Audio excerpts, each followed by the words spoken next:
Moved back to Dallas and I was grabbing coffee with one of my good friends. That day, he looked so devastated. Here comes a guy who has all the great things going for him. Great career, he has a loving family, he makes great money, he's very driven. And he looked very devastated. And I was like, what's going on? And he's like, man, I don't think I can ever find somebody that actually wants me. Damn, that hit me. That hit me so hard. It even gives me goosebumps right now. I always knew men have problems with their dating life. So I started talking to other people and I realized it's not just my friend. There is a crisis going on. The dating apps aren't working. Their friends keep giving them useless advice. They're just stuck. All right, welcome back to another episode of Out of Office. You've got me, Jack, and our guest, Hirbod of Cassius. How are you doing? I'm doing great. How are you guys doing? Pretty good. Interesting space. Where are you calling from right now? I'm actually in San Francisco. I'm at this beautiful co-working spot called Shack 15. That's where you meet all the great founders and entrepreneurs and investors. That's in the Ferry Building, right? Yeah, it's in Ferry Building. I'm right. I could maybe show you guys. But it's a beautiful spot. I've met so many amazing people here. It's a good spot to hang around and vibe with cool founders. Okay, awesome. Yeah, so we're going to get into your journey and a lot of other stuff, but we love to start with a product. So please tell us, what is Cassius? Cassius is a dating wellness app that can coach men how to talk to beautiful girls. Okay. And who's the target audience for this? Is it, is this a cure for being an incel? Is this for just a normal guy walking down the street? Is it for a certain type of founder? Who are you targeting? Actually, just for great men that have been on dating apps for the past 2-3 years, but they're having no success and luck with it. They're going on a lot of first dates. They keep going on, they're sending hundreds and hundred messages, but they still cannot find love of their life. They come to Cassius, where we coach them one-on-one how to improve their confidence, how to improve their communication, how their style works, how they carry themselves. You're overall all in one shop how to find the person that you're looking for. Okay, cool. And how is this different from what's out there? And do you think of this more of as a services company or is it a software? It's actually both. It's in the whole dating coaching industry. It's already a $3 billion industry. But Kartik and Jack, you don't have any unicorn in this space. Any other coaching company, kind of like a therapy app that have BetterHelp, you have Peloton mixes coaching with software. They are already $1 billion unicorns. But when it comes to the dating coaching, nobody has ever tapped that industry. It's untapped. There's not even any competitors out there, major competitors, to see if they even own 10 or 20% of it. It's a brand new industry. There are a lot of people who are starting to even realize there's dating coaches out there who can help you improve your confidence to be who you want to be. It's a brand new industry. It's forming. It's projected to actually hit 10 billion by end of 2030, end of in 5 years. And what relation does this have to maybe the dating industry, or what was that famous book that was forever ago, Jack? Maybe was it called The Game? The Game is one of them by Neil Strauss. Okay, yeah. So either The Game or kind of, there also is some shadiness attached to the whole dating coach kind of person. And obviously there's people who are trying to help you just pick up women. There are people who are trying to help you actually date and meet somebody. But I'm sure you're aware and you've gotten kind of that feedback. So I'm curious, where do you think you sit? Of course. Yeah. The things is men are already spending thousands and thousands on books. Those books you mentioned, self-help books, kind of like therapy 101s. The things is none of these are customizable. None of them are built personalizable just for you. And also another problem with it is kind of them are outdated. So what we do is we match you with a dating coach who can work with you one-on-one twice a month. You meet your coach beginning of the month. Our coaches will give you homework. You report those homeworks back into the app. The app can measure your progress, and then you meet your coach end of the month. So it just it's very personalized. It's very hands-on. Your coach can tell you how well you are doing. We're working on all these cool feature that can remove it from just a service. Now it can be a software or startup company. Okay, cool. And I imagine you've started, even if you're not public. So how many people have used the service, and how's it going for them? How do they feel about it? They're actually feeling amazing. Let me just do a back journey about where I even came up with the idea. So when me and you originally met, this was almost end of 2023. You were working on a Discord company, a competitor Discord company. I was working also on the similar one. The plan with that didn't go well. I was like, I'm going to move back to Dallas, re-strategize and really figure out my life. This was the second startup I built, which didn't become successful. So I was like, fine, let's go back to Dallas. This is a good time to heal, take it a little bit slow and see what's next, what God has in store. Moved back to Dallas and I was hanging out grabbing coffee with one of my good friends. That day, he looked so devastated. Here comes a guy who has all the great things going for him. Great career, he has a loving family, he makes great money, he's very driven, and he looked very devastated. And I was like, what's going on? And he's like, man, I don't think I can ever find somebody that actually wants me. I was like, damn, that hit me. That hit me so hard. It even gives me goosebumps right now, even rethinking the story. I always knew men have problems with their dating life, not to this limit. So I started talking to other people. I was asking them about their dating life. And I realized it's not just my friend. There is a crisis going on. These guys aren't just only having problems with dating. They're having problems with self-doubt, their confidence. They are not certain in their life. And the worst of the worst, they have nowhere to go. The dating apps aren't working. Their friends keep giving them useless advice.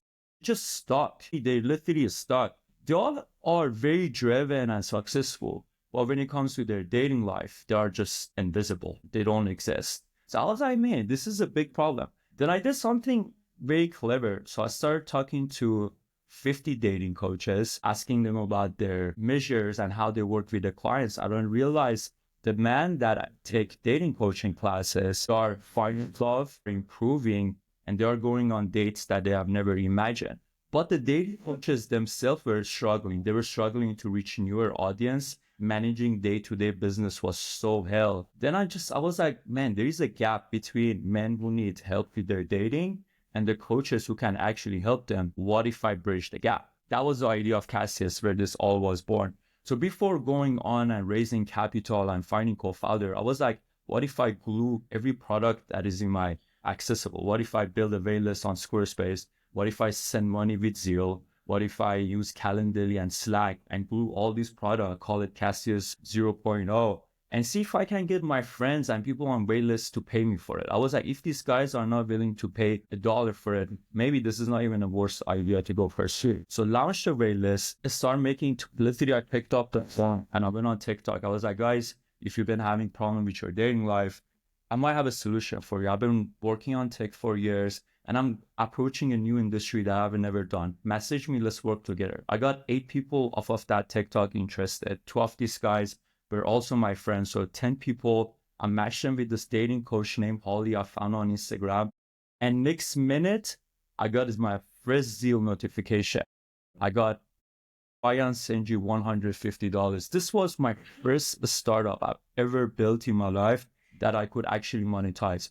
Those 2 previous ventures, I raised a lot of capital, especially for my first company. I raised 1.1 million, but no, I could not monetize. Nobody was paying for anything. This was the first startup that I actually got to monetize. Okay, yeah, that's amazing. I mean, that first dollar always feels good. So it sounds like these people are paying you. Let's go into the business a little bit. So they're paying you what, $150 a month, Yeah, or how does it work with them? Yeah, it was 150 back then. We changed the pricing. The pricing has changed a little bit, but it was $150 for 2 bi-weekly calls with your coach. Beginning of the month, you meet your coach will give you homeworks on Slack, then you report, you don't do this homework, then you meet your coach end of the month again. Some of those homeworks were literally as simple as go in the morning, go and say hi, good morning to people. You'll be amazed by just starting your morning, going on walks and just giving small compliments to people, how much that alone will change your whole day. That will put so many smiles in people's faces. You yourself will feel great about yourself. You're just bringing so much positivity and good karma into the world that so many people sleep on that small thing by just saying, hi, nice jacket, I like your hat. It's whatever, it's something that stands out. Our homeworks were very, very simple. 7 out of these 10 guys that we mentioned that they were in that waitlist, they're in relationships right now. Valentine just passed by. So many of them were sending me their pictures. I have some of those clients. If I could show you guys one, maybe they would love to see their face on here. Yeah, sure, please. Yeah, man. I have this one of my, we became good friends actually. I originally came to know about him through Cassius. I hope he's okay with us talking about him, but this is him. His name is Ryan. He's my good friend. His name is Ryan. Ryan was very shy at beginning.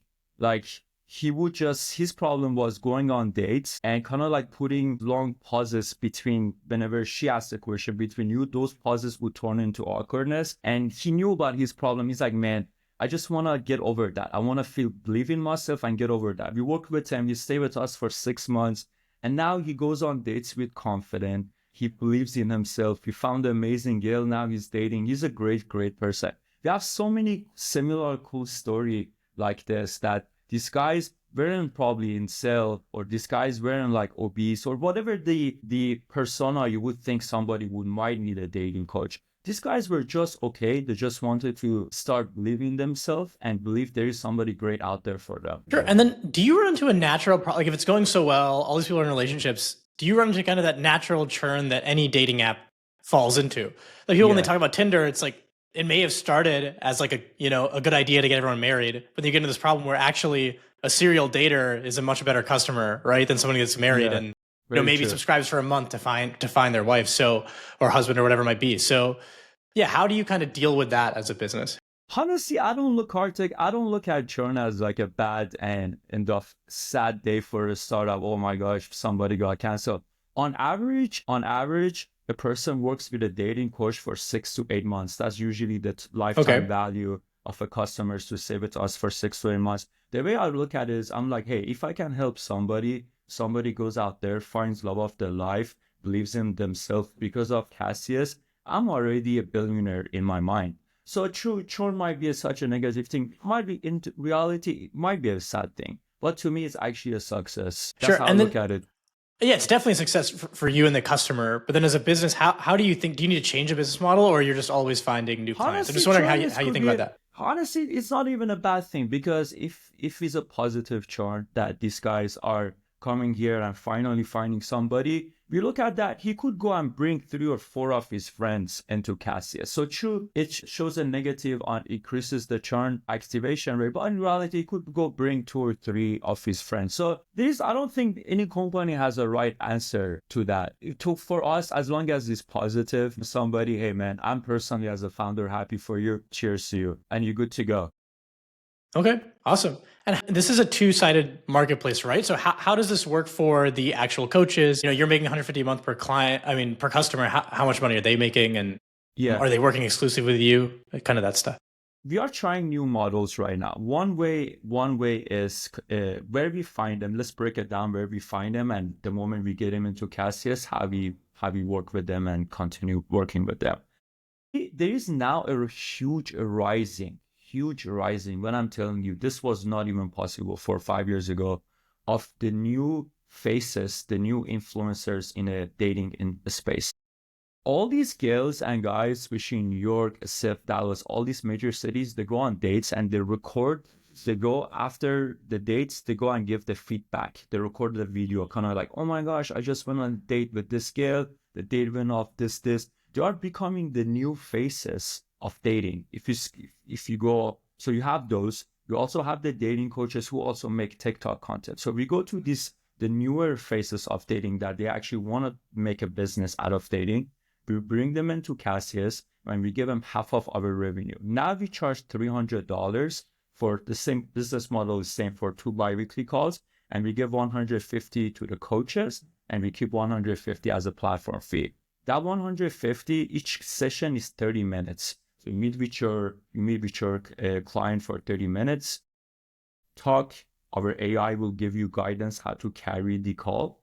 Then after the end of the call, you will get paid right away. That's how we planning. That's how we planning to launch it for our main app, which we're launching in 2 months. I see. Okay, so coaches are making $150 an hour then, right? Yeah, coaches are making 150. Yeah, come those 2 30 minutes. Yeah, 150. They're making great money. They are working. The end of the day, if our coaches are not happy, there's not gonna be any business for us. So we make sure they are so happy.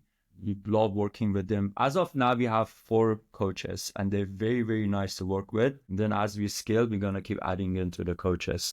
And then do they end up doing marketing? If you're finding them on TikTok, Instagram, and places like that, are they doing marketing for you too, just naturally? Or Yeah, they do it naturally because each video they post, they almost get, for example, like one of our coaches was just on Oprah show. She Oh, made wow. it Okay. there. She made it to Cassius by literally just opening up the TikTok and just talking to their followers, and they're getting so much views. Some of these coaches on each video they get like 1 million views. They get a lot of views. Yeah, we could do marketing. We are thinking to do marketing by putting Cassius coach in their bio. That already brings so many people into our pages, which lead into the website. But yeah, we could, if we want to do marketing, we could do. But right now we haven't launched it, so we don't want to just use that favor in the right time. And for each coach, is Cassius just part of their income? I imagine like they're doing Cassius as like an extra thing, but they probably have a private coaching business or something else as well. Some of them do. Some of them Yeah. do, Kartik. Some of, for example, this coach, her name is Avery, that just joined us. She doesn't even do date. She's one of the faces of dating, and she doesn't even work as a full-time coach. She does HR for another company. These are all these cool girls and guys that they have their own life. Some of them are coaches. For example, our head coach, his name is Kevin. Very, very cool dude too. He's a full-time dating coach. That's what he does. He was just in Bali a few weeks ago creating cool content, posting it there. Some of them are full-time coaches and some of them are just influencers, celebrities that they have their own life, and they use Cassius as, for example, like a side of income coming in. Okay. And Cool. for Cassius, are you guys obviously you're providing value to the end user? You're hoping they get girlfriends. That's awesome. Why would a coach use you over their own private business? Like I can imagine if a coach doesn't have a business, it makes sense for them to come to Cassius, bring their audience. Now you're connecting coaches with their audience; they can make money. Is that the typical way it goes, or are there coaches Yeah. that use Cassius because you guys provide a special toolkit for them, for example? The coaches themselves, Jack, that's a great question. By interviewing a lot of coaches, I've interviewed probably up to now more than 150 dating coaches. These coaches are usually good at two things. They're very, very good at running the company, the day-to-day, the company, or they're good at the dating coaching. And most of them aren't good at both of those. The coaches have to do so much work from their side. The content creation, posting on TikTok and stuff, that takes a lot of their time. They still have to go find clients and they do all the hard work. If the coach themselves, they're charging a lot and their calendar is booked for the next 8-9 months, they're probably most likely not going to find Cassius or any other service very helpful, because if they're like, oh, I'm already booked for the next year, that's probably not going to be a need. What we focus on, if you put it on a triangle, the top triangle, those are the coaches that already build a name for themselves. They probably most likely not going to come to our platform. But there is a massive wide gap of the coaches are ready to join. They have all the things ready. They just don't have that much clients coming into their way. So we take all the hard work away from the coaches. We find you a client, we manage those clients, we handle the scheduling, payment, everything. So we make the job so easy. So wherever you are, you literally hop onto your call, you coach your client, and our AI side does all the admin side. So you don't even have to give homeworks and stuff to your client. Our AI will give you right after the call, just like this. The AI will send a push notification. They're like, Jack, you were great at today's session. Here's some feedback, and here are the homeworks I want you to focus on for the next 2 weeks. The coach approves it, those sends out, and is ready to go. Very interesting. Okay, so your offer to coaches is let us bring you clientele. So you're running a lot of marketing, I'm guessing, to attract clients. Obviously, you guys are pre-launch, or it sounds like you're in beta or something. Yeah, so I'm pre-marketing it on TikTok and Instagram, but mostly TikTok. I'm turning myself into an influencer, so that's my way of bringing views. nice. And yeah. Okay, that makes sense. So you bring in people to the app. There are coaches waiting on the wings in the app to take on those customers or those clients, and then everybody's happy.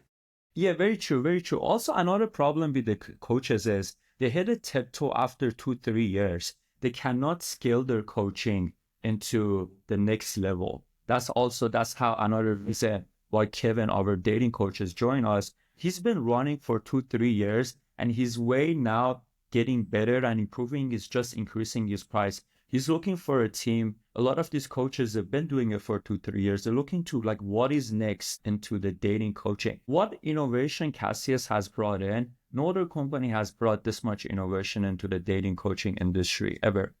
These guys literally use Slack for their messaging. There's no technology has ever built for this specific industry. And what are some standout things? I think you mentioned something that maybe, you're analyzing a conversation and kind of automatically generating notes. But then obviously the coach can still step in and edit them. So that sounds like a piece of software. So I'm curious if it's that, or what are the main things that coaches are really seeing that you're providing that they haven't been able to get anywhere else? It's being part of the community, seeing the opportunity. What if these coaches could be the part of next Peloton? Think about better help. Think about, so there's a innovation and excitement right there. They're like, oh, we're joining a community. We are also planning to give these coaches stocks of Cassius so they feel belong and they have this strong sense of encouragement into what they're doing.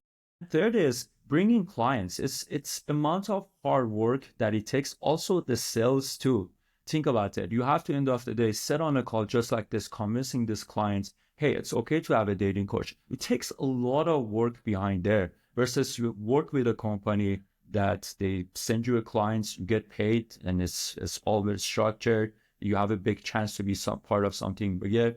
So it works for the coaches that they see benefit in it. On the other side, there are some coaches that we have approached and they're like, yeah, I'm focused on building my own brand and building my own company. I'm probably not going to be a fit for this at this time. I'm like, perfect. Wish you guys all the best. This is for the coaches that is, if you put it on a chart, on the top, those also, another problem with this is some of these dating coaches, Kartik, charge so much money. I'm talking about like starting 20,000, ending in 200, $300,000. So I heard, yeah, it's the pricing is extremely expensive. So you gotta have a lot of capital to be able to work with some of those people. Those people who charging $20,000 plus, not even be a good fit for Cassius, because one of our competitive advantages, uniform price. So when you sign up, just like a gym membership, you're paying this much and you know your price. We're not gonna charge you this much for this. We want to have a very cool uniformative pricing. And that's one of our competitive advantage for the consumers. Okay. And I imagine there might be some stigma around getting dating coaching. I think you kind of alluded to it, that you need to convince somebody that it's okay to do. Has that changed over time? Because the thing that I can compare it to is maybe like talk therapy. For our parents, you were insane if you did talk therapy. For us even, or I don't know how old you are, but if you're in your 30s now. I just turned 30 2 months ago. Okay. Yeah. And for our age, it's like, it's okay to do, but it's still like not that normal. But I feel like when you're younger now, this is just an accepted thing in society. Like, a lot of people do talk therapy. I'm not making opinion of it one way or another, but it's definitely not judged anymore, right? To go do that. And I think, when I hear dating coaching, maybe it's because I have some friends that are like into the pickup scene and like weird stuff like that when I was growing up. And so I had this kind of like negative connotation. I'm not, obviously you're not doing that, but I'm kind of curious. Yeah. When your clients come to you, like, what is the mood out there? Like, is this a normal thing to do? Do you still have to sell it to people? Yeah. I think the things is they usually I was putting on a chart a few weeks ago. Usually the clients that we work with, and even the clients that work with a dating coach, they've been already tried everything. They've already been on the apps. They have already paid the gold, the premium, whatever Hinge highest category to send maximize amount of likes. They have already done it. The journey is they already done this, and they genuinely don't know what else to do. Like, what is out? Like, am I gonna at this point? Am I gonna find somebody, or I'm just gonna die alone and accept this is my fate? Which a lot of men fall into that. If you look into the data, Kartik, actually 80% of the guys don't even get matches online. Go look it up. Any article right now. Any article talks about dating, they're talking something bad about it. Everybody who's dating right now, they want to pull their hair. The dating apps aren't working. So just that force alone, based on the information and frustration, will lead and make the dating coaching industry look beautiful, shiny, okay to have that. Just of how much frustration is leading into funneling into this. And Gen Zs aren't using dating apps. So it's going to be a very interesting mix of the future of dating is going to be somewhere in real life and dating coaching. So you get the confidence to do cold approach. So you don't have to rely on the apps anymore. No, you timed this really well. I think you nailed it there. It's, 10 years ago, dating apps were weird. And then 5 years ago, that was how, everyone was on the apps. Yeah, And then now we're at COVID this. hit, Yep, which played a lot of things, but now brought it all to this point. totally. Why do you And think is that? Why do you think is that? Where do you see it? to me, it's one of those things. Karthik actually mentioned it earlier. I think people were meeting people on the apps in a really like wholesome way. Like people were coupling up, and then there were some people that were just using them for gratuitous. We'll just call it, I don't know, Activities. activities. Thank you. Serial dating, I think, is Serial dating. Fair That's, word. that's a great word for a thing that's not even close to that. Serial date. I'm gonna start using that. Yeah, so there's serial dating, and then these companies are like, okay, well, to Karthik's point, we don't want churn. In your case, you want churn because you're a coaching service. People want to use coaches that they can fire. If a coach is good, they don't need them 6 months from now, and He's been excellent. using it for the past 2 years. You need Yeah, to if you've been on Tinder for 2 years, Tinder's very happy with you, right? Oh yeah. And so you've timed this really well. Where I think the stigma is gone with trying alternative dating strategies, just because like the only one we have left is this like online thing, and it is so bad. Like I think everyone's collectively landed on that at the same time. And then you're talking about Gen Z, that they read this stuff online. Like millennials, like our generation, we were the guinea pigs for this stuff. And, Very most true. of us were either married right now or still single. And that, you can attribute that to the apps. That is very true. One quick thing to add on that. The things is the men's don't call approach anymore. So if you see a girl you interested to at grocery store or wherever you go for walks on formation, the men would never go approach her. That's the problem. That's what brings everybody back into the dating apps. The ultimate question, where else would I meet them if they're not on the apps? So one thing we want to do with Cassius is to make you delete your dating apps for you to believe in yourself. And we're going to coach you all the necessary steps you need, how to do cold approach in a respectful way. And that will increase your chances millions by just going and approaching in person, being very confident, you are very respectful, and going to say hi. And that's all that is. I personally haven't used dating apps in 6 years now. I deleted it in 2019, and I haven't used it in 6 years, and I'm probably never going to use it, hopefully. I like that, man. I'm curious. So for those of us, including myself, so I've been on dating apps. I've met many girls at parties and occasionally at the bar, whatever. Like I don't really have a problem with this. However, I will say if I approach a girl, for example, at the gym, maybe it's okay. Like maybe it doesn't. That's the easiest place, though. That's the easiest place. You just walk up to her. That's and you say, I want you to play devil's advocate. I want you to steel man this. No, the gym is tricky. The gym is a little bit tricky. I just want you to steel man this because we might have listeners who have tried this and been turned off by it. So you talk to someone at the gym and it feels like the stakes are really high because if it doesn't go well, you have to see them there for the next indeterminate amount of time. And then it just like, it's always been weird. Like I've talked to probably 4 or 5 girls at the gym and I can say like 4 of them, it got weird after. Like it wasn't even that they were interested or not. It was just strange. Then one of them it went really well. So is it just a numbers game or is it like, I'm just curious. Cold approach feels like the solution I hear everybody purporting to be like the panacea for all this, but I'm curious what you think. I mean, to be honest, there are a few parts into it. I would love to see what people watching this podcast have to say. One is, what if you really like her and you never see her again? What if you're like, damn, the skill right there, she's a beautiful girl. What if you never see her again? What if things happen and then you will forever regret it? So think about the price of the regret right there versus you could walk up to her. Let's say her name is Ashley. Be like, Ashley, are you a personal trainer? And if she says yes, perfect. Then you have somebody to work out with. And she's like, no, be like, hey, this is my number. Let's work out. If she says no, hey, maybe it wasn't meant to be, but at least you took the risk. And I feel like you didn't even hit on her. You used indirect opener. You didn't use be like, oh, Ashley, you look so beautiful. I have to get your number. And you use a little bit indirect opener. It works perfect. You've got yourself a beautiful date to go grab coffee next weekend. And if it didn't work, you didn't come off as creepy. You were just curious if she's a personal trainer. I see. So what do you think about that answer? No, it's great. I think really what I'm asking is answer to all of this, because I know we had like the Me Too thing. So I think like guys got scared of girls a little bit, and then Yeah, and then like that had to do with it too. for sure. 100%. And that I'm had to do with wondering, it.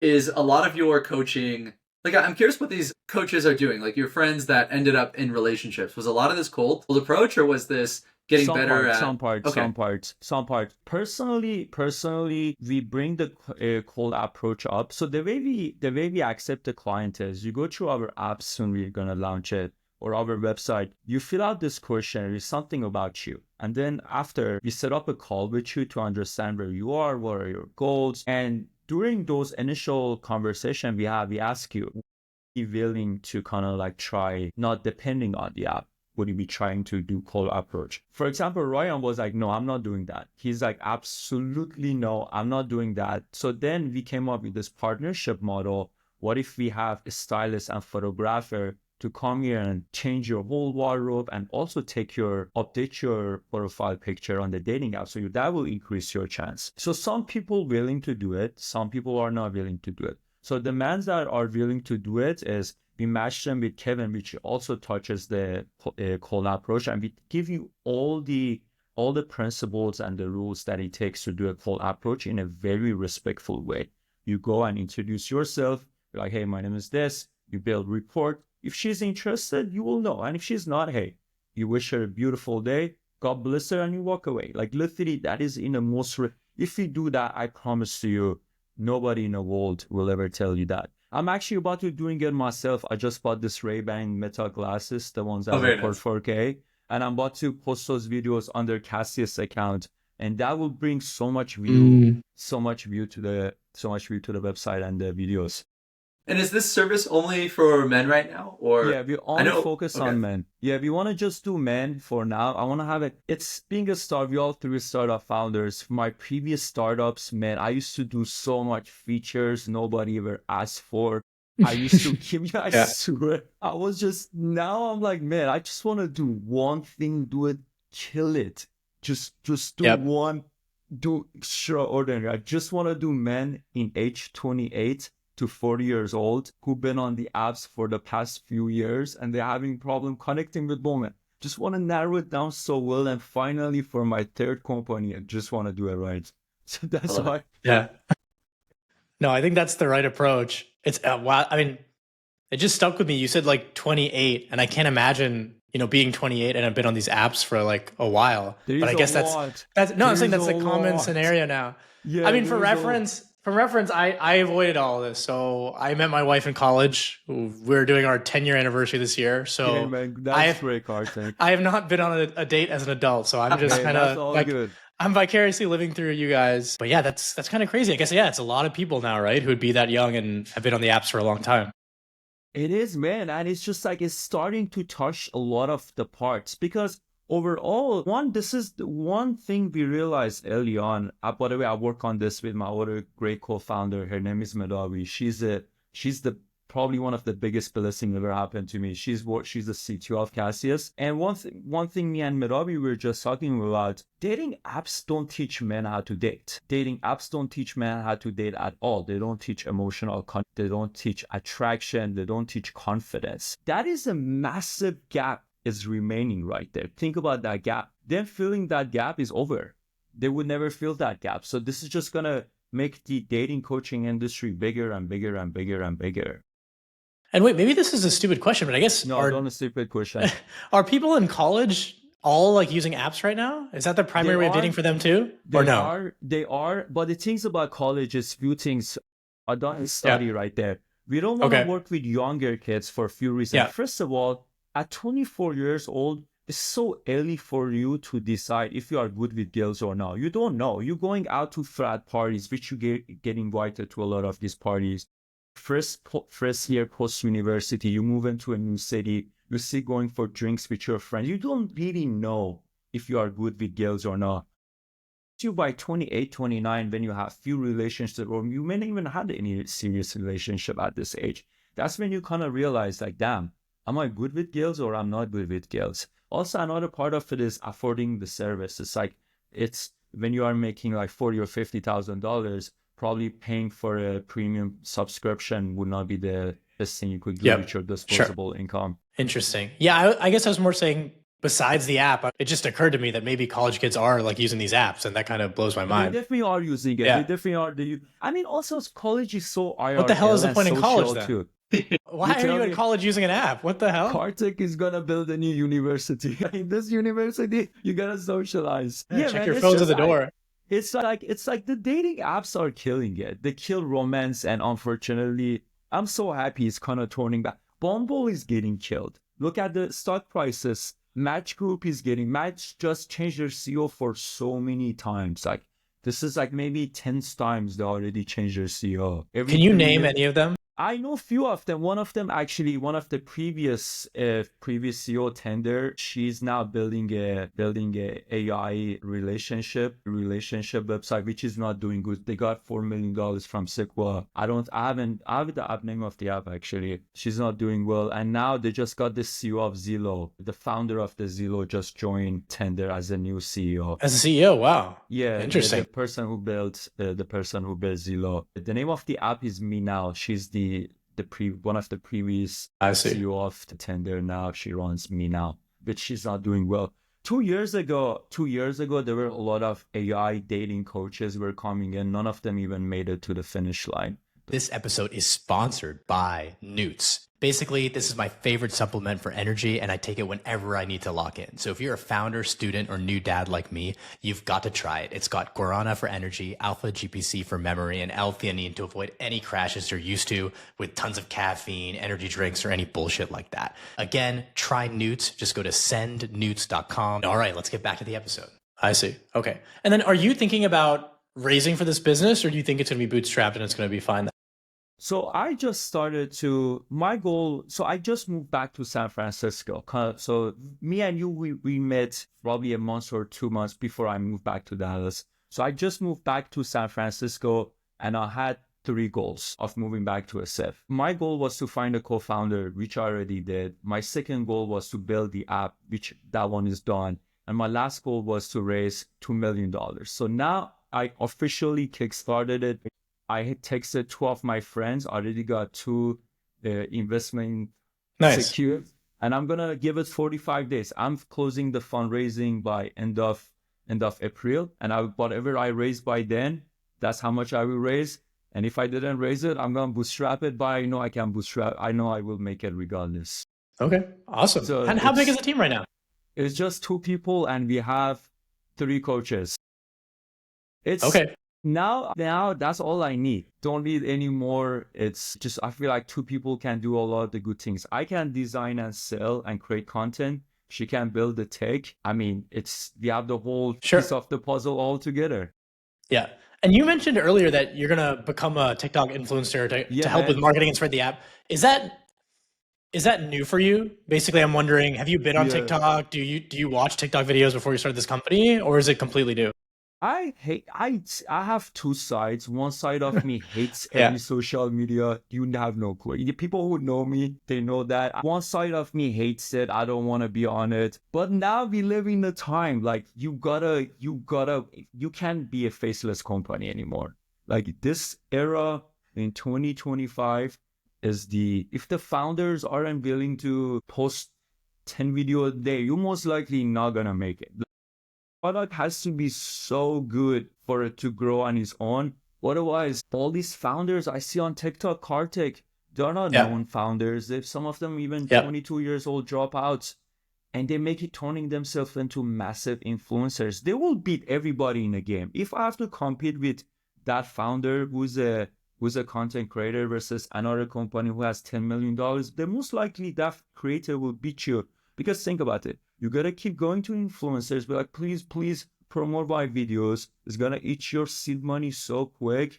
And those videos may not even get that many views. You out of luck. Versus if you find a way to bring so much views to your videos and it costs $0, man, that could be your way of building a unicorn without even potentially raising that much capital.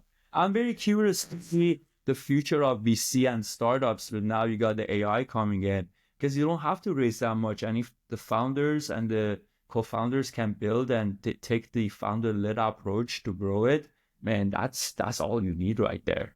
Yeah, we had our minds completely, at least I did, like completely changed on TikTok, where I was totally against it. I still don't watch it. I mean, even though I've come around to the app, when I go through the videos, I don't understand it. But we had someone on who works with kids and just had a similar take. You know, I don't really like TikTok, but all I the don't kids like it use it. either, I All the promise. kids use it. So like, how can I build something for kids if I don't use it? And when he said that, I was like, okay, fine. I created a TikTok account for the first time ever for this podcast, posted a clip from that podcast on TikTok, and that one clip has 100 times more views than anything we've ever put out. How can you And beat that? Like, how are you and it's gonna from a, beat that? You're and it's not from a gonna beat dead that. account, right? When we You posted one see? video before with 100 views, and what I realized the core difference is on Instagram, Facebook, all these old apps, it's all about reputation. So you need to be like a Kim Kardashian, you need to be like a big star with a lot of followers. On TikTok, you can be nobody. Like a nobody You could becomes be famous every nobody. day. Yeah. Swear to God, you could. I see videos. I'm turning my brother into a content creator too. He's like, I will Okay. never use this. I will Yeah. never. I was Yeah. like, dude, for 30 days, beginning of January, for 30 days, like your life depends on it. He's like, fine. Now he won't stop. He just passed 100,000 views in his whole channel. Nice. Then like what? Almost. It hasn't even been 60 days. It's just such a monster. It's such a monster. It's well, why to stop? Keep post our clips on TikTok. Oh yeah, we're never gonna stop. You have to keep going. Yeah, man, it's such a good way to grow to it, and also gets you famous, gets you guys famous. Like nowadays, it's all about attention. Whoever has the eyeballs is the richest man in the room. Gets you guys famous. You guys never have to even raise VC money if people already know you. It's so easy. It's the best time to build companies. It has never been better than today. Yeah, you have all the that's things true. you need. Record And so- podcasts offline, all the good stuff. So I have one last question about dating, and then I kind of want to rewind the clock a bit and get to how you got here. I'm kind of curious, Jack. Like I'm gonna tee you up here, but you know we've had many conversations about dating in San Francisco. I don't think any of them are. You know, we're not talking about Cassius. I genuinely don't think it's something that you would ever need to use. Jack is very confident. He talks to a lot of women. Like I'm just saying, I'm gonna like get him as the but- coach wait. now. I'm gonna Okay, get maybe. Jack somehow, some way. maybe. I'm But gonna get him as my what I'm coach. trying to say is right. Go ahead. You have a different problem. So I'm talking about dating. I'm not talking about this product. In San Francisco, it seems to be that it's kind of hard, and you know we've had that reputation. It's not just Jack saying that. If you scroll Twitter, you're gonna hear it's a that hard too. city. It's a hard And city. so, I guess I'm kind of want to bring up a conversation about that. Like, why do you think it's so hard? Like, what could be better? Is the vibe shifting? How could just SF be a great city to date and meet people? Amen. Actually, I thought about this too. So let's break it down. Would love to see what you guys think. First is people really on their mission when they live in San Francisco. A lot of people are not thinking about dating. Personally, I'm not even thinking about dating right now. I have so much unknown to my life. I don't even know where I will be next year. This time, I'm gonna be in SF, be in Dallas, New York. I don't know. So you have that a lot of career ambitious people that dating is not their number one priority. So that pushes a lot of people. So that's one right there. Second thing is I feel like the politics plays a very interesting piece here. This is one of the most liberal cities in a planet, probably the most biggest liberal city in a planet Earth. So that itself doesn't attract. There is also on the other side of it too. Not everybody's liberal. So that extreme will push us out the other side. So politics could be one. Third is just there's not that many people here compared to other major cities. Like Dallas, for example, the DFW area has 9 million people living. That's a lot of people. This is, I feel like San Francisco, last time I checked last year or so, it was like 800 or 800,000 people that are living here. So a little bit smaller, and it's just a major tech plays a big part too. Tech, its only type of career that are here is tech. For example, in LA, you could see artists, musicians, people in construction, all different type of industries, versus here it's just very tech driven. You more or less nailed it. I'll say from my experience, let's see, I don't want to get myself in too much trouble here, but you're going to the bars, you have your routine, you have your career. And I noticed this because I have a few female friends who they get into their late 20s and that whole sort of script flips a little bit. And I think this city's especially bad for it. That's a very true. That's a huge. I mean, end of the day, biology works regardless of where your city is. Where it's those kicks in. Yeah. And then it is tricky because people don't necessarily know what they want, even like up until that process. Like, but you know, if you're looking for Like I'm 30 right now. I probably want to have kids 4 to 5 years. I don't really want to find somebody in their 30s because that limits the biological clock a little bit. That So I is want a to, huge thing. yeah, And then when you say that online, then you will get killed if you talk yeah, about that online. 100%. So Yeah, they will end you. yeah, it's a tricky city. It's like a tricky problem where I've gotten to the point now where I just like sometimes I'll talk to girls, but to the point, and this is the reason I brought up the cold approach thing is I feel like people aren't interested in even dating in their mid-20s a lot of the time. Like I'll Yeah, ask a because the girl, good girls yeah, are taken. Think about it. A lot of it comes from the family and the parenthood they grew up. I saw a lot of those girls kind of like in my university in Dallas. And when I went there, a lot of those girls literally got married in college by junior year. Some of them were married. They were in sororities and those guys from fraternities were marrying them. That Christianity going on. So it's a lot of these things plays a big part into those. yeah, for sure. I Have mean, you I've looked heard, into that aspect? which aspect? I'll say in my mid-20s especially, I did a lot of dating. I lived in Palo Alto, and so I was talking to I Nice. dated like a few med students, and without fail, like none of them would ever commit. Like it was just No, like they no, were they're allergic not. to They're commitment. not in that mindset right now. They're not in That that oh, I gotta mindset, finish and school, do this, and then by the time they get a little bit older, yeah, and I'll say like I would marry somebody or date somebody in their late 20s or 30s, except for I'm pretty. This is like another problem that happens, and I'm curious your take on it.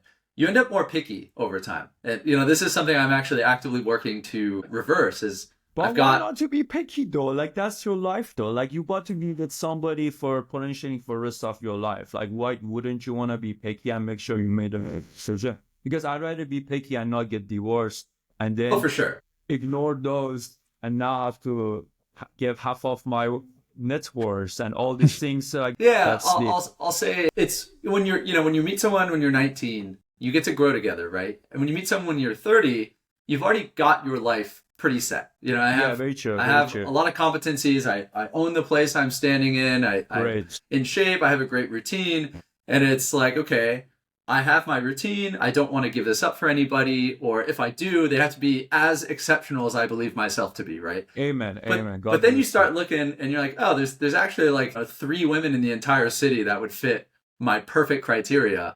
Yeah, And that's the we are that's the pretty young. I'm Wait, to 30. pause there, have you taught how many of those three have you cold approached? Well, that's the that's tricky when part you're about the cold joining us approach. in Cassius right now. You see, That's why I'm you will signing make up him after this. make him a master pickup artist. It's not even about that. It's just about the having the confidence, wanting to go. I feel like the early Reddit community killed it for the cold approach, gave a bad name on it. For But sure. to be honest, is the I think it's the strongest form of confidence if you're going to somebody for a girl and saying, "Oh, you look like a cool girl. I had to come here and say hi." Like, how is that offensive? No, I don't think it is. I don't think I'm it is. gonna move And right there. to finish my thought, and I think it has like a positive end to it, is we are still young. As much as I feel like I've Yeah, man, really life built my just life, started it. like I'm only Really, like though. 5 years into being an adult, basically. I'm Yeah, 30 man. years old. You have a whole life. You There's have a lot whole of life growth ahead ahead of you. me, exactly. And so it's not too late to grow with somebody, and I think that's something I've been thinking about. Just to, tie a bow around my why has dating been difficult stance. But you got so much time ahead of you. It's just this is my message. Like this is what Yeah. I did, and I haven't, to be honest, I haven't dated the past 2 years. Regardless of building a dating company, sounds Yeah. crazy because I'm truly nowhere in my life to be dating right now. It's just beginning of life. You're getting wiser, you're growing. Also, don't want to get spiritual with it. But also everything happens for a destiny too. It was destined me and Kartik would meet. It was part of my destiny to be on this podcast. So why can't meeting love of your life be part of your destiny? That it was meant. Kartik, I saw that you have a beautiful baby. That was meant to happen. That was meant for you to be a father. These are all things that makes life the whole journey. So these things gonna happen. Just gotta manifest good things, keep working on yourself, and your time will come. So speaking of a journey, how did you get here? Rewind the clock a bit. You're a founder. People who listen to this probably want to start a company or already have one. So kind of what is your unique journey? How did you end up here starting a company? Because I know you started them before. I asked myself that too. Asked myself about that too. It's just been curious, man. I became I'm literally, when I'm telling you, every morning I wake up and I thank God that I'm in America. I love America so much. This is literally, to my eyes, the best, most beautiful, most giving country ever. My dad was a US citizen. He moved to America in the 70s to study political science at University of Georgia in Atlanta. He did very well in school. He got his citizenship. He invited my family and myself to come here. So I moved to America when I was 16. When I moved here, didn't know anybody, couldn't speak any English, came here with less than $300, but fell in love with being successful at no matter the price. Did very well in high school, got a full ride to study finance at University of Texas at Dallas. During my freshman year, I built this very nice app called Surfboard with one of my. This app would show you what's going on around your campus with short videos. The way the app worked is like you would record a short video, post it to the app. Every college kid nearby could see that video and engage with it. So it would show all the parties, what our sororities doing, what fraternities are up to. I worked on that for throughout the whole college, and the startup didn't go so well as I expected to, but I had so much learning. I raised $1.1 million for it. That gave me the confidence to go build anything that I ever dreamed about. Moved to a SIF and was a VC for a year, then built Lollipop. That's how me Hey, and wait, you so came to pause you there, because you raised money, I think, there are a lot of people who have that experience of making like a college app when you're in college, and then go on to do something bigger later. You said you raised $1 million. What was that like? I imagine that's the first thing you raised money for. Man, that So was how did that even enter your brain to like go raise money for it, and how did you pull it off? I feel like I was dreaming, swear to God, especially here comes a kid who, that was maybe my 6th year being in America. It was 6 or 7 year being in America, just thinking, moving here, not being able to, not even being able to afford any food. I remember our electricity got shut off so many times because we couldn't even afford to literally keep on the lights. So going from that to versus getting that big check in your bank account, that felt amazing. I mean, but it was also at the same time, I love God. I know God put things in your life for a reason. And it just kind of like, this is just my destiny. And I'm just going to keep going. How did it felt occur to great you though, though? not gonna Because lie. you're sitting there and you have that idea, right? Like, Yeah. how did you just like, what inspired you? Yeah. How did Surfboard came into, go not ahead, the sorry. not the app itself. I guess I'm asking more like, okay, you have the app, it's going well, you need money. Where do you go? Like, what do you Google? What are you listening to? How did you realize like how to go find that first, go raise for the first time? Dude, I was just so hungry, man. I would go on all these VCs websites, see who invested in it. I was just on Sequoia's website right now, and I saw Alpha Red Lean profile. I remember I cold emailed him when I was in college, and he responded back too. I remember we were sitting on a student lounge. This is like 2016 or 15. I cold emailed him. I was just curiosity, man. Like, I would look into Snapchat, like who invested in Snapchat, who's Evan Spiegel, and then just like backtrack people. Venture world is kind of small too. There are a lot of people in it, but it's not that hard to find these people. I would always go into the founders, look in their Wikipedia, how they got started. I was just so wanting to get involved. Nothing would have stopped me. Then I had my professors too in university. They kind of had some connection. Blackstone had the entrepreneurial lounge in my university, so I met a lot of cool people from there. I feel like if you really want to get started, nothing will stop you. If you're genuinely eager to get started, and if you never give up, it's like you will eventually find a way. Like nothing will come under your way if you're genuinely eager to figure it out. And after Surfboard, you took a detour into venture. How did that Yeah. happen? How did you decide to go do that? I always thought if I'd be a VC, I'd be a good one at it. Just I don't know why. Sure. I swear Sure. to God. Because a lot of VCs wouldn't respond back to me. I was like, oh man, these people always leaving people on it. So I was like, Sure. I'm gonna go be a VC and change the game. And I did it for almost 10 months. Kartik, it wasn't truly my passion. Like I would meet with founders and I would hear how they were planning to market. And I was like, your way is not the good way. I was like, man, I don't want to sit here and argue with founders and show who has the better way or not. I'm like always gonna be a founder. I don't want to be a VC. And also, it was a very chill job. Like you would go to the office, just grab coffee and meet with few founders a day, and that was it. I'm like in my mid-20s. I'm like, why do you want to take it such an easy, chill route already? Like, why can't you do that when you're 50 years old, already have one or two exit coming your way, and then go be a VC later? I feel like in your 20s, you got to go move the mountains. And I don't feel like personally for me, VC was that position. It's a Okay, very so cool job. Some people yeah, love it. I just didn't like it much. That's just my sure. So opinion. you realize VC isn't for you. You get out of that, and now you come up with your next company. What was that ideation process like? How did you decide what to work on next? That was my friend Colin, this investment banker calls me. This is 2023. This is 2023. This is like the rise of Web3. Everybody talking about NFTs, NFTs everywhere. Answer that. So the year goes back into 2023. Everybody's talking about NFTs. Like Starbucks is adding NFT, Walmart is. I'm like, man, how would I let this pass by me? So I started going to a lot of conferences. I went to East Denver, and everybody was just like, oh, Discord. Everybody was talking about Discord, Discord. I was like, what's wrong with Discord? They're like, oh, Discord's this. A lot of wallets were getting stolen because of Discord. I was like, what if I build a very cool messaging app? Surfboard was a messenger app, social media app. I already know how to go on Figma and literally could build a prototype in a few hours. So I was like, what if I give social media the second chance, give it another run? This has been 2 years post Surfboard. Let's go back in there, bring all the expertise I learned from building Surfboard, giving it back into the Web3 communities. So the whole idea of Lollipop was an app that you would connect your Solana wallet and come in and join, post short videos to your other NFT holders. So you had the app, you could kind of like see what other members are in the NFT community are doing based on videos. So it was kind of like, it had like a little bit of surfboard and the camera functionality. That was the idea. I pitched it to a few friends, raised a little bit of angel funds for it, and I was pitching it to investors. But I was very, very late to the party. By then, when I was pitching it, almost all the funds allocated, all the capitals they already had for Web3. So I was kind of late to the party. And going into it, I was like, yeah, this is definitely not my passion. And all this happened with the whole FTX collapsing and the whole crypto going down and the whole NFT. And also I had this problem, huge problem from my side. I'm very curious how because your last startup, you guys were a NFT Both of us company. had crypto companies, yeah. Yeah.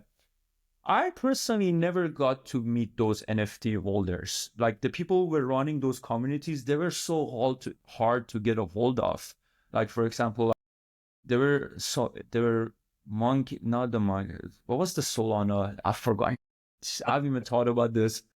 They were the bear. Like a gorilla, like Yeah, there were a lot. There were the gods. I haven't even thought about this in 2 years. a lot of monkeys in NFTs. Yeah, I have. Thanks God, I'm never gonna do anything personally NFTs. I'm out of that. But yeah, they were so hard to meet those people who were holding those NFT communities. So I was like, man, it's so hard to bring them onto Lollipop. And left that and moved back to Dallas. Sure. Okay.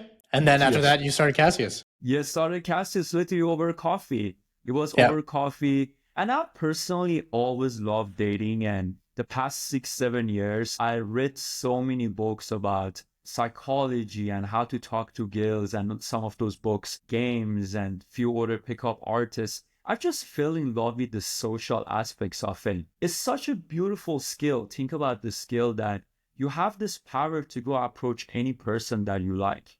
That's a superpower. Like you don't come off as creepy. You come off as, damn, that was a cool guy. Like, where the hell did he just come from? He was a nice person. Good to know.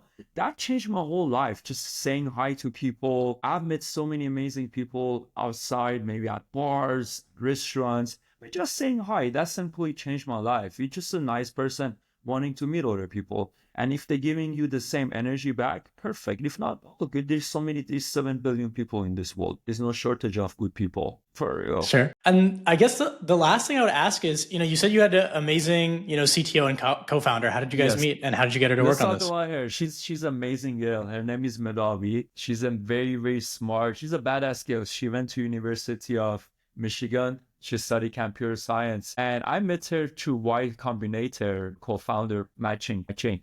created a profile there. Last year, I messaged literally 100 people to find a co-founder. I literally could share my screen and show you guys. I had 100 messages that took me 1 year. And I met some people who thought they're going to be my co-founder, but they were not too committed. They would just talk the talk. When it came to delivering the work, they would fall short. And I would just go back to that was like kind of my dating app. I would just go back into it, be like, damn, I'm back here again.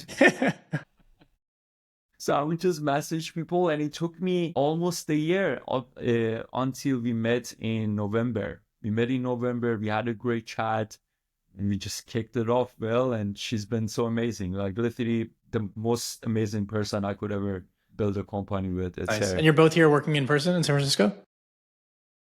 You're both here working in person in San Francisco? Yeah, she actually lives in Arizona. Okay. I'm in SF. And yeah, we work online, and I'm about to go see her in a few weeks, hopefully. Okay, cool. Yeah. How often do you meet? Or have you not met? We meet almost every day. We talk for hours. Like I guess I meant in person. Yeah, I'm hoping you're working together every day. Oh, I mean, how often do you guys meet in person? Yeah. We haven't met yet. Yeah, you haven't met. That's what I was thinking. We haven't met yet. I'm actually going to Arizona, hopefully. Nice. Hopefully next month, or one of these months I'm going to go. I'm just like all in on fundraising right now. I want to give fundraising a good shot, so I know I'm fully all in. And then once I get this over with, I'm going to go and say hi to her. It's going to be amazing to meet her. She's going to watch this podcast too. So she'll be like, hey, they're talking about me. Yeah, that's awesome. Yeah, I'm excited for you to meet. Yeah, it's crazy how you can like build this whole company that you really want to build just online without even meeting the person. It's so... I was talking to, let's talk about this too. You guys gonna like this. I have this very cool cousin. His name is Zaggy. He's been a millionaire literally all his life. He started it. He's not a tech guy. He made his money in real estate. He probably will never ever build a startup. He's not into the venture world as much as me and you are. And he's like, he's been talking about this for a while. He's like, I want to build a hot sauce company. He makes this great, delicious hot sauce. It's just 10 out of 10. And he's like, I want to start a hot sauce company. I was like, man, you should do it. Go for it. Do it. And he was calling me and he's like, man, it has never been this easier ever to build a company. Think about how easy it is. You got the Shopify, you upload one label, you're ready to go. And when has this ever been easy? Even 5 years ago wasn't this easy. Yeah, no, for sure. No, it's an amazing time to start a company. And so, yeah, a couple of things. I mean, I usually at the end, I'd have you show your company. We've been talking about Cassius a lot, but kind of just a direct appeal to any men who are listening who want to use Cassius. What would you say to them and what should they do? I mean, you've been on the apps for the past few years. You want to talk to that beautiful girl you see every day in a coffee shop or at the gym and you don't know what to say to her. You already know your answer, where to come. Cassius.love. Oh, Cassius.love. Wow, nice domain. Yeah, amazing domain. I was like, I'm buying this right. I was like, get my money. Yeah, that's awesome. Cool name, and I was like, man, I gotta go out and build this now. Okay, and so you're someone, you came to America. It sounds like you're living the American dream now. You started a handful of companies, and you're finally on one that you're smiling, you're happy. I think this one's gonna work. Thank you. If someone is listening and wants to start a company, or they're kind of on the fence, what would you say to them? Man, go for it. Why not? Think about it. This, let's swear to God, this thing, Jack and Kartik, which if this doesn't wake you up, I don't know what will. You have one life. This is it. You want to play chill and safe? Go ahead. Just know this is it. You want to go and take over the world and build a name for yourself that's going to last forever? Fine. Just know it's one time. And that's that. Just go out there and do it. Believe you can. Believe that you can. It's so crazy because in this city, you meet the craziest, most ambitious souls that have ever walked on earth. So it makes your mind think this is normal. Awesome. All right. That's the pod. It was great chatting, Hirbod. Great chatting with you guys. Thanks for taking the time. So amazing. God bless you guys. Thank you.